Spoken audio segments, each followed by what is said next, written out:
Good afternoon, jazz fans. Today I'd like to introduce you to my brand new Archtop guitar.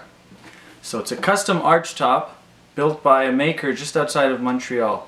A year ago I participated in the Jarek Śmietana jazz guitar competition in Krakow, Poland, and told myself that if I won the competition I would use the prize money to get a custom Archtop built. So I won the competition, and here we are 11 months later with this totally one-of-a-kind left-handed Archtop guitar, and I thought I would show you the specs, talk about what makes this instrument unique and special and good. I absolutely love this guitar. I've had it only for a few days, and it's the best guitar I've ever played. So it's a 17-inch body. That's like a Gibson L5. It's 3¼ inches deep.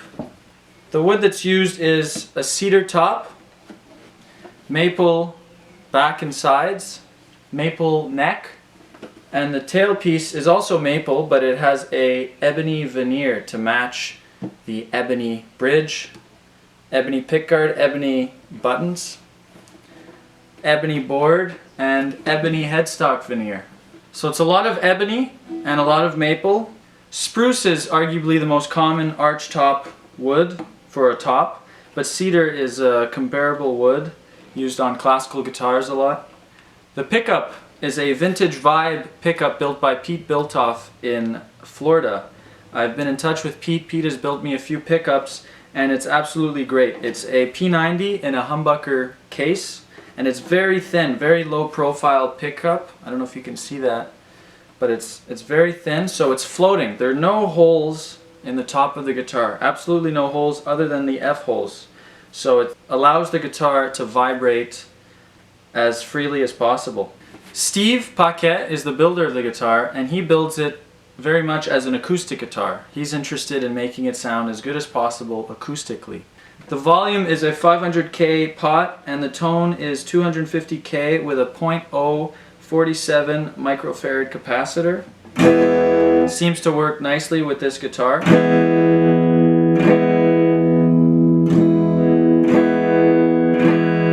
Smooth taper on the pots.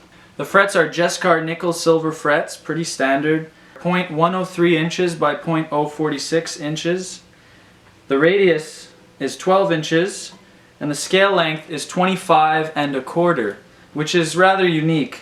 What's very common is 24¾ so you'll see that with Les Pauls, ES-175s, a lot of Gibson guitars. And 25½ is also very common. That's like an L5, or Fender guitars are 25½, so a longer scale length. And this is kind of in between. This is 25¼ so it's a nice in between from like an ES-175 and an L5. The bridge is very unique. It's a DeQuisto style bridge, and there are no metal rings or metal screws to raise or lower the action. Instead, there's a metal bar that you move up or down to raise or lower the action. This is a great way for the strings to connect to the top of the guitar, as it's only wood. There's no metal in the transfer of the vibrations.